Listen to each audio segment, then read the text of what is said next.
Now, let's come back to men and women for electronics. And then I want to show you now an example for your car. If you look for the next slide here.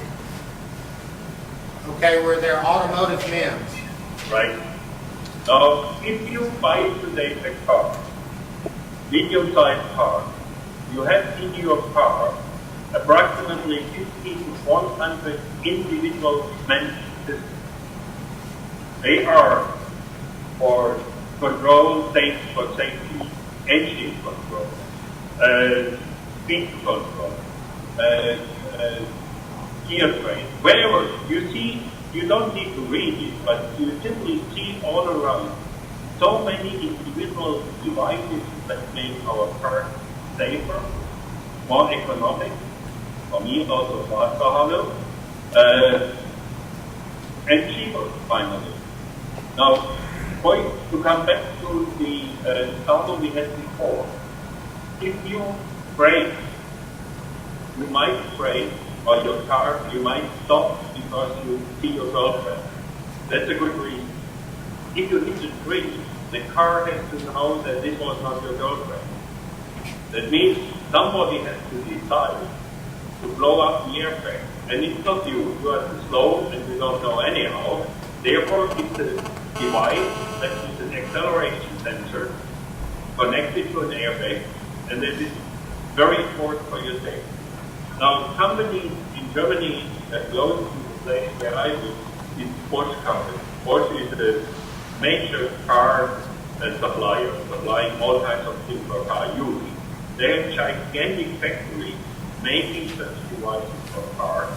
And nowadays, they have also companies making these things for example, games and for consumer products on top of it.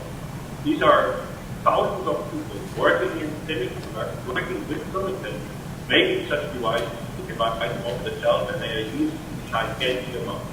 Now, simply take the following numbers. Currently, in the world, per year, approximately 40 million cars are sold.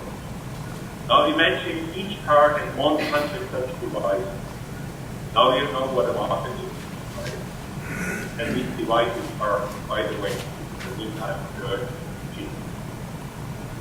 This was an example for the classical MEMS devices. Now, let me come to a very exotic application. And I just want to show you because it looks good, right? Here currently, we have made these little ears for ants, right? They were extremely small, but nobody wanted them. What are they good for, right? Now later on comes a Swiss company and said, you can make ears. We said, okay, we can make ears. Very small. They said, can we make it a lot? We said, well, with our technology, it's ridiculous. They said, no, we want to have large ears, but we want to have these large with ultimate precision, with roughness and with numbers, dimensions, diameters that are better than anybody in the world can make. We said, okay, we simply use our technologies, and here comes the result. It's on the next slide. Next slide. Okay. What we made, you see in this, you see this wristwatch. That's one of the cheaper wristwatches of their collection. It's only $10,000 a piece. And in this wristwatch is a mechanical mechanism, right? It's a mechanical watch, not an electronic watch. And in that watch, in this mechanical drive, you need gears that are extremely precise, that do not wear.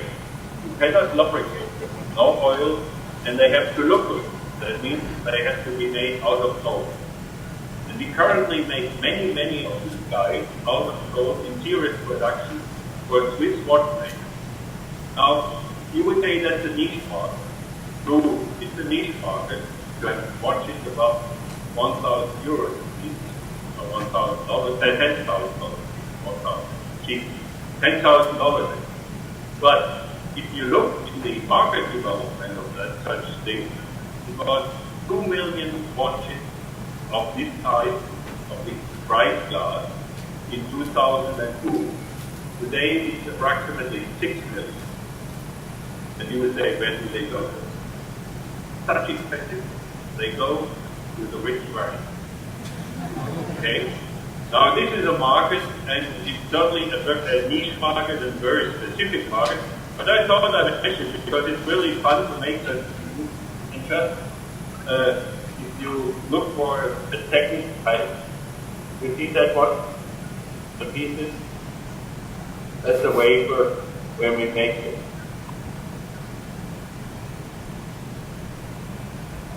Okay. Now, what are the examples? We saw all of this.